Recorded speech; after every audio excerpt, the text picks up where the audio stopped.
अस्सलाम वालेकुम गाइस, आज हम लोग विंडोज़ 11 को इंस्टॉल करने के लिए सिस्टम रिक्वायरमेंट्स की बात करेंगे, यानी कि कौन कौन से सिस्टम में विंडोज़ 11 इजीली इंस्टॉल हो पाएगी।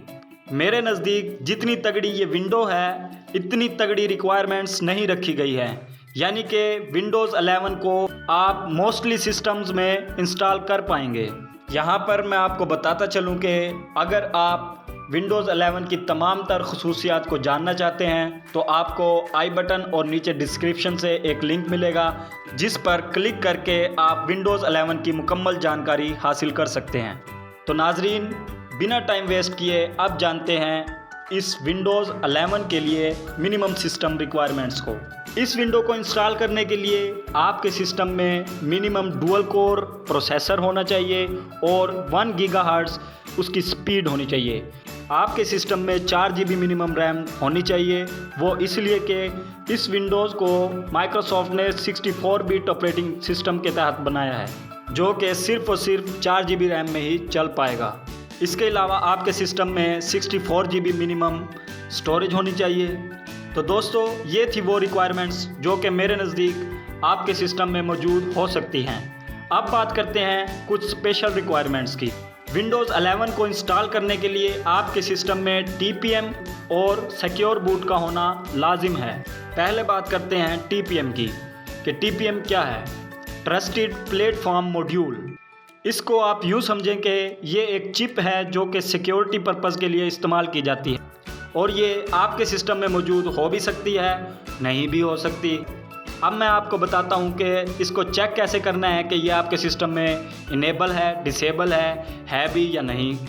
इसके लिए आप लोगों ने क्या करना है कि सबसे पहले विंडोज़ के साथ R बटन को प्रेस करना है, जिस पर रन वाली ये विंडो आपके सामने ज़ाहिर हो जाएगी और यहाँ पर आपने जस्ट tpm.msc लिख देना है। मैं एक बार फिर आप लोगों को बता दूं कि यहाँ पर आपने tpm.msc लिखना है और उसके बाद इंटर कर देना है। चंद लम्हों के बाद आपके सामने एक नई विंडो ज़ाहिर हो जाएगी, जहाँ पर अगर आपको सेटिंग्स मौसूल हो जाएं तो आप समझें कि आपके पास ट्रस्टेड प्लेटफॉर्म मॉड्यूल मौजूद है। अगर ये विंडो आपके सामने ज़ाहिर हो तो आप समझें कि आपके पास TPM मौजूद नहीं है। दोस्तों, आप लोगों ने ये ज़रूर चेक करना है और इसके बाद कमेंट में ज़रूर बताना है कि आप सक्सेसफुल हुए या अनसक्सेसफुल। अगर आपको TPM का कोई भी ऑप्शन बायोस में नहीं मिलता तो इसके लिए आप लोग मार्केट से TPM का मॉड्यूल भी परचेज़ कर सकते हैं, जो कि बहुत कॉस्टली होता है। तो मैं यहाँ पर ये रेकमेंड करूँगा कि पहले आपने अपने सिस्टम की सेटिंग्स में जाकर इसे चेक ज़रूर कर लेना है। इसके अलावा ये भी हो सकता है कि आपके सिस्टम में TPM मौजूद हो और वो डिसेबल हो। इसको इनेबल करने के लिए आपने बायोस में जाना है, जहाँ से आपको TPM की सेटिंग्स मिलेंगी, आप वहाँ से इनेबल कर सकते हैं। सिंपल है यार।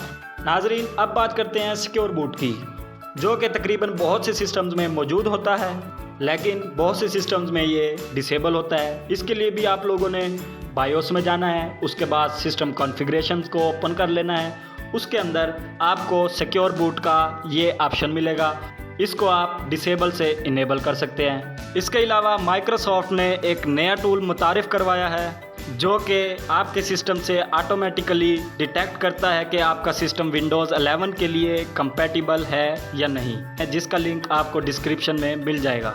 दोस्तों, ये थी वो इन्फॉर्मेशंस जो कि विंडोज़ 11 को इंस्टॉल करने में आपकी बहुत ज़्यादा मददगार साबित हो सकती है। वीडियो अच्छी लगी हो तो आपने कमेंट और लाइक ज़रूर करना है। इसके साथ ही चैनल को सब्सक्राइब ज़रूर करना है। मिलते हैं किसी और वीडियो में, तब तक के लिए अल्लाह हाफिज़।